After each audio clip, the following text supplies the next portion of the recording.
Good evening, I'm Ankita Singh, and you're watching the 9 p.m. bulletin on Channel 6 Network.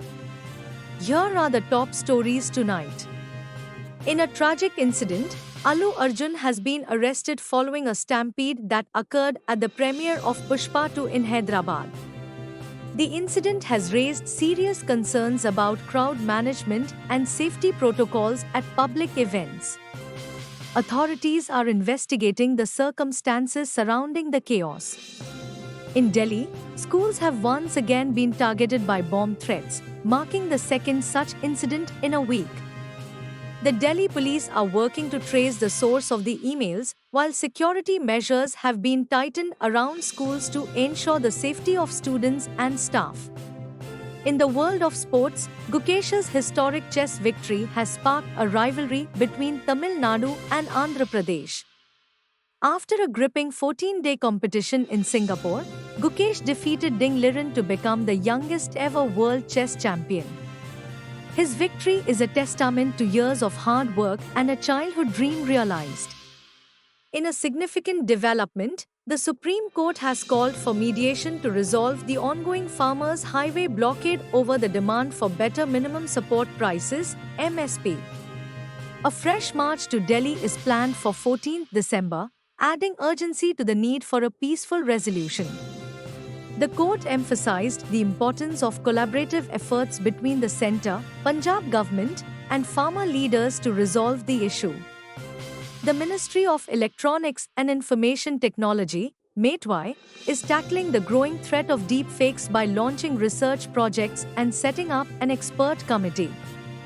The initiative aims to balance technological innovation with user protection in the face of emerging AI risks. In Hyderabad, a tragic incident unfolded as a man killed his wife and son before taking his own life. His elder son managed to escape. The police have transferred the bodies to Osmania General Hospital for post-mortem and are continuing their investigation into this murder-suicide case. The stock market is facing a significant slump today, with the Sensex dipping over 1,000 points and the Nifty falling by more than 300 points amid weak global cues. Asian markets showed mixed performances, with Japan's Nikkei 225 and Hong Kong's Hang Seng seeing sharp declines, while South Korea's market remained positive amidst regional uncertainties. The Enforcement Directorate, ED, has seized assets worth Rs. 3.9 crore in a money laundering probe linked to Dentsu and Sumaya Industries.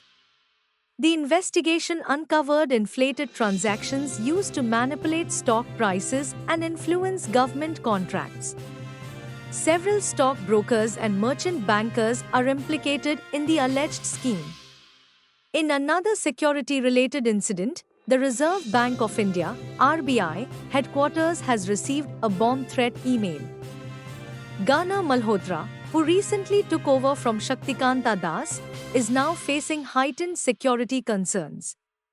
Previous bomb threats at the RBI have prompted extensive searches for suspicious objects at their headquarters. Finally, Bengaluru police are investigating the tragic suicide of a techie, with suspicions surrounding his wife and family. A case of abetment to suicide has been filed against Nikita Singhania and 4 of her family members. That's all for now. Stay tuned for more updates and thank you for watching Channel 6 Network's 9 p.m. bulletin. Good night.